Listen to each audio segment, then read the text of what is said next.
Je reviens sur la question du droit et en rapport avec l'astrologie. Il faut distinguer ce qui est ajouté et ce qui est enlevé. On peut ajouter quelque chose. Donc quelqu'un qui vient en France, il va ajouter quelque chose à son statut. Il va avoir un statut supplémentaire. Est-ce que ça va se substituer à sa réalité d'origine? Non, vraiment pas. Et en phase récède, on va privilégier justement les ajouts.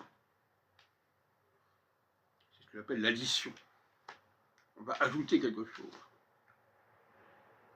En revanche, en phase dîne, on va mettre en question ces additions, ces droits ajoutés, ces statuts supplémentaires. Et c'est tout le débat.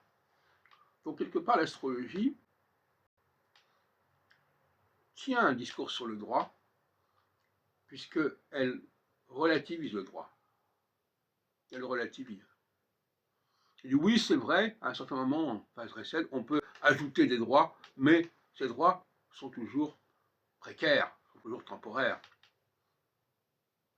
Et aujourd'hui, je pense que les gens ont perdu ce sens du temporaire. Ils voudraient que le temporaire soit définitif. Ils voudraient que ce qui est additionnel se substitue à ce qui est originaire. Ça ne va pas.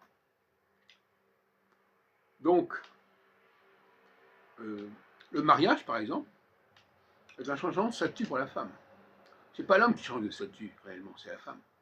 Elle change de nom, elle prend le nom de son mari. Et c'est ça qui fait que c'est important pour elle, le mariage. Parce que la femme a le fantasme du récède, le fantasme du changement. Ah oui, je peux changer de nature, je peux changer de réalité en quelque sorte.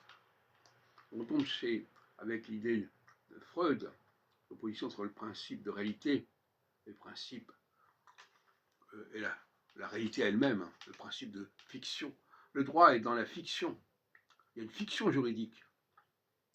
Et parfois, ça fait un problème. Ça crée la schizophrénie.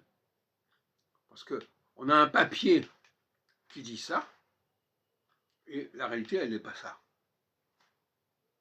Donc, qu'est-ce qu'il faut faire? Comment vivre cela? Il y a une espèce de dichotomie, de schizophrénie qui se met en place. Et le divorce, c'est la fin de cette schizophrénie. C'est la fin de cette fiction.